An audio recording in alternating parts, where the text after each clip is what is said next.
अजब कुमारी का नाम तो आपने सुना ही होगा। ब्रज की वो अलौकिक बालिका जिसके प्रेम, श्रद्धा और चंचलता ने स्वयं ठाकुर जी को भी चकित कर दिया था। हर दिन ठाकुर जी से मिलने आती और चौसर की बिसात पर दोनों का दिव्य खेल जमता। कुमारी खेलती थी इतनी निपुणता से कि कोई उसे हरा ही नहीं सकता था सिवाय ठाकुर जी के। पर खेल भी कैसे खेलती, एक चाल अपनी चलती, फिर दूसरी ठाकुर जी की तरफ से भी, मनो जैसे स्वयं को हराने का आयोजन कर रही हो। ठाकुर जी मंद मंद मुस्कुराते और कहते, मैं जीत गया। कुमारी हंसती, मैंने जिताया है।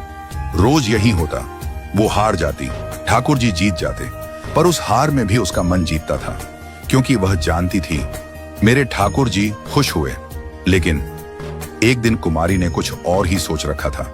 वो आई मंदिर में, बड़े आत्मविश्वास से चौसर बिछाई और बोली, आज नहीं जिताऊंगी, आज सच में जीतूंगी। ठाकुर जी मुस्कुराए जैसे सब समझ गए हों। खेल शुरू हुआ।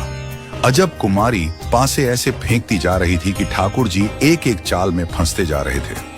वो पहली बार था जब ठाकुर जी के मुख पर चिंता की रेखाएं दिखी, श्वेत वदन पर पसीना छलक आया।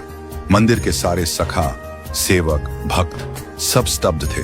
बाबा, आज तो श्रीनाथ जी हार रहे हैं। कुमारी की आंखों में तीव्रता थी, चाल में दृढ़ता। ठाकुर जी जैसे निरुत्तर हो गए हों। वो लीला थी, पर थी गहरी। कुमारी ठाकुर जी को नहीं हरा रही थी, वह उन्हें कुछ समझा रही थी।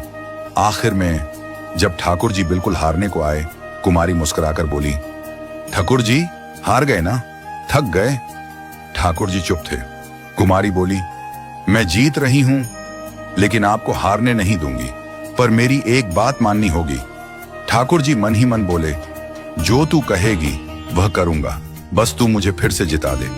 कुमारी ने मुस्कुराकर पासा चल दिया, जो चाल उसे हरा गया, और ठाकुर जी फिर से जीत गए।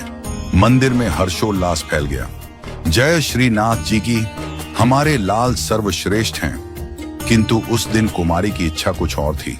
उसने कहा, ठाकुर जी, अब आप ब्रज छोड़कर मेरे साथ चलिए, मेवाड़ को भी आपके चरणों की जरूरत है। ठाकुर जी बोले, मैं ब्रज नहीं छोड़ सकता जब तक मेरे वल्लभ कुल के गुसाई जी धरातल पर हैं। उनकी आज्ञा और उपस्थिति में मैं यहीं रहूंगा।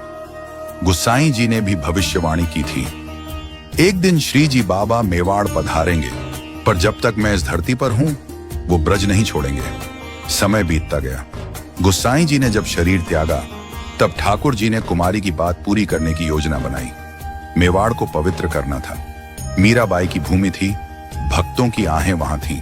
इसीलिए ठाकुर जी गिरिराज से चल पड़े मेवाड़ की ओर, जहां आज नाथद्वारा में वे विराजमान हैं।